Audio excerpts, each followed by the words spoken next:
Hi friends, இன்றைக்கி என்ன topic பார்க்க போகிறோம்னா குரூப் 2 அண்ட் குரூப் 4 கணக்கு தமிழ். அதில் சொற்களை ஒழுங்குபடுத்தி சொற்றொடராக்குதல். இது எப்படி கொஸ்டின் கேட்பாங்கன்னு பார்த்தோம்னா, ஃபர்ஸ்ட் ஒன் பாருங்கள், ஒழுங்குபடுத்திய சொற்றொடரை தேர்வு செய்க. இந்த மாதிரி கேட்டு ஒரு நாலு ஆப்ஷன் கொடுப்பாங்க. இந்த 4 ஆப்ஷனில் எது கரெக்டாக இருக்குது அப்படின்னு பார்த்து நம்ம போடணும். ஆப்ஷன் வச்சு தான் போடுற மாதிரி இருக்கும் இந்த கொஸ்டின்ஸ் எல்லாமே. ஃபஸ்ட்டு பாருங்கள், ஃபஸ்ட் ஆப்ஷன் நோயற்ற வாழ்வே குறைவற்ற வாழ்வு. இது மாதிரி நம்ம படிச்சிருப்போம் சின்ன வயசுலேயே. நோயற்ற வாழ்வே குறையற்ற செல்வம் இப்படிதான் நம்ம படிச்சிருப்போம். இங்கே பார்த்தீங்கன்னா ஆப்ஷனில் மாறி மாறி கொடுத்துருப்பாங்க. நோயற்ற வாழ்வு குறைவற்ற வாழ்வு, நோயற்ற செல்வம் குறைவற்ற வாழ்வு, அடுத்து நோயற்ற வாழ்வே குறைவற்ற செல்வம், குறைவற்ற செல்வம் நோயற்ற வாழ்வு. இதில் வந்து பார்த்தீங்கன்னா நோயற்ற வாழ்வே குறைவற்ற செல்வம் தான் கரெக்டாக இருக்கும். அடுத்து பார்ப்போம், ஒழுங்குபடுத்திய சொற்றொடரை தேர்வு செய்க. இந்த 4 ஆப்ஷனில் எது கரெக்டாக இருக்குது? பிறர்க்கென வாழ்ந்த செம்மல் தமக்கென வாழாமல். அடுத்து வாழ்ந்த செம்மல் தனக்கென வாழாமல் பிறர்க்கென. வாழாமல் பிறர்க்கென தமக்கென வாழ்ந்த செம்மல், தமக்கென வாழாமல் பிறர்க்கென வாழ்ந்த செம்மல். இதுதான் கரெக்டான சொற்றொடர். மிச்சம் 3 பார்த்தீங்கன்னா ஏனோதான் இருக்குது. இந்த ஆப்ஷன் டி மட்டும் பார்த்தீங்கன்னா கரெக்டான சொற்றொடரில் இருக்குது. தமக்கென வாழாமல் பிறர்க்கென வாழ்ந்த செம்மல் கரெக்டான பொருள் இருக்குது. அடுத்து ஒழுங்குபடுத்தி சொற்றொடரை தேர்வு செய்கிற பார்த்தீங்கன்னா, ஃபஸ்ட்டு உடலுக்கு நல்ல ஆரோக்கியத்தை செய்க ஆசனங்கள். நல்ல உடலுக்கு ஆரோக்கியத்தை தரும் ஆசனங்கள், ஆரோக்கியத்தை தரும் ஆசனங்கள் நல்ல உடலுக்கு. அடுத்து ஆசனங்கள் உடலுக்கு நல்ல ஆரோக்கியத்தை தரும். இதுவும் பார்த்தீங்கன்னா ஆப்ஷன் டி தான் கரெக்டாக இருக்குது. மிச்சம் 3 பார்த்தீங்கன்னா கரெக்டான சொற்றொடரில் இல்லை. ஆசனங்கள் உடலுக்கு நல்ல ஆரோக்கியத்தை தரும். அடுத்து பார்த்தீங்கன்னா ஃபோர்த்து, பின்னே யானை வரும் மணியோசை வரும் முன்னே. அடுத்து யானை வரும் பின்னே மணியோசை வரும் முன்னே. மணியோசை வரும் முன்பே யானை வரும் பின்னே. வரும் மணியோசை முன்னே பின்னே வரும் யானை. இது வந்து பார்த்தீங்கன்னா ஆப்ஷன் பி இருந்தால் கரெக்டாக இருக்கும். யானை வரும் பின்னே மணியோசை வரும் முன்னே. யானை வரதுக்கு முன்னாடி பார்த்தீங்கன்னா மணியோசை முன்னாடி வரும் அப்படின்னு சொல்லியிருக்காங்க. அடுத்து 5வது, ஆலயம் சாலவும் நஞ்சு தொழுவது. தொழுவது ஆலயம் சாலவும் நன்று. ஆலயம் தொழுவது சாலவும் நன்று. ஆப்ஷன் சி தான் இதுக்கு கரெக்டாக இருக்கும். ஆலயம் தொழுவது சாலவும் நன்று.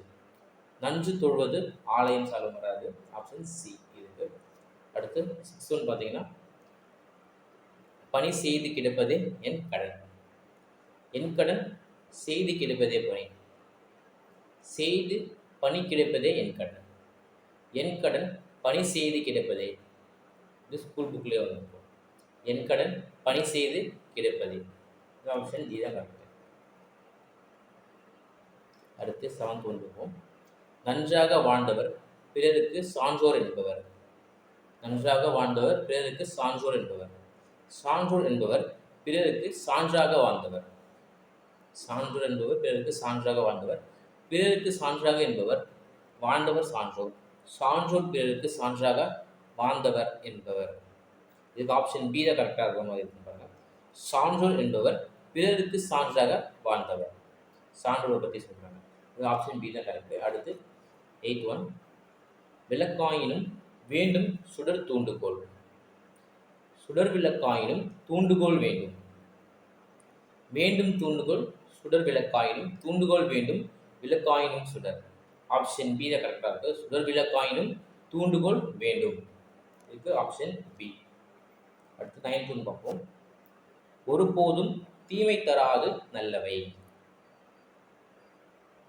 நல்லவை தராது தீமை ஒருபோதும். தீமை தராது ஒருபோதும் நல்லவை. நல்லவை ஒருபோதும் தீமை தராது. இதுக்கு வந்து பார்த்தீங்கன்னா ஆப்ஷன் டி தான் கரெக்டாக இருக்கு. அடுத்து ஊர் ஆயினும் விருந்தோடு மருந்தே. விருந்தோடு ஆயினும் மருந்தே உண். மருந்தே ஆயினும் விருந்தோடு உண். இது ஸ்கூல் புக்ஸ்ல இருக்கு, பார்த்துப்போம். மருந்தே ஆயினும் விருந்தோடு உண். அடுத்து சொற்களை பயன்படுத்தி சொல்றதாக பார்த்தீங்கன்னா, பாடம் இலக்கணம் எளிதாய் மிகவும் இருக்கிறது.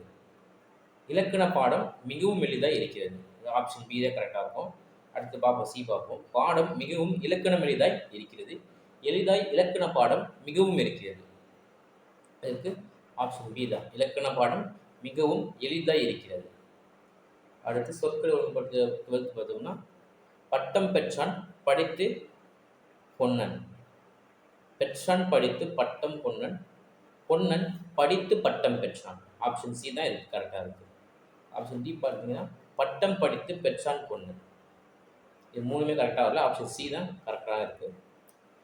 அடுத்து 13, வாழ்வை விட்டு மக்கள் இயற்கை செயற்கை வாழ்வை நாடினர்.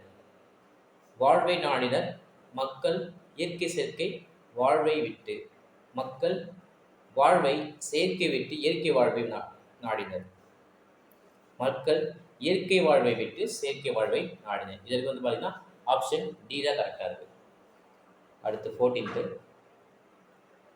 எப்படை வெல்லும் இப்படை தோற்கின். அடுத்து தோற்கின் இப்படை வெல்லும் எப்படை. இப்படை தோற்கின் எப்படை வெல்லும். எப்படை தோற்கின் இப்படை வெல்லும். இதுக்கு வந்து பார்த்தீங்கன்னா ஆப்ஷன் டி, இப்படை தோற்கின் எப்படை வெல்லும். இந்த படை தோற்றுச்சுன்னா அப்போது எந்த படை தான் வெல்லும். இதுக்கு ஆப்ஷன் சி. 15 பார்த்தீங்கன்னா, தமிழ் மரபும் இன்னிசையால் ஞான சம்பந்தன் நாளும். ஞான சம்பந்தன் நாளும் தமிழ் பரப்பும் இன்னிசையால். ஆப்ஷன் சி, நாளும் இன்னிசையால் தமிழ் பரப்பும் ஞான சம்பந்தன். தமிழ் பரப்பும் நாளும் ஞான சம்பந்தன் இன்னிசையால். இதற்கு ஆப்ஷன் சி தான் கரெக்டாக இருக்குது. நாளும் இன்னிசையால் தமிழ் பரப்பும் ஞான சம்பந்தன். இதுக்கு ஆப்ஷன் சி தான் கரெக்டாக இருக்குது. நாளும் இன்னிசையால் தமிழ் பரப்பும் ஞான சம்பந்தன். இதோட முடியுது. தேங்க்யூ.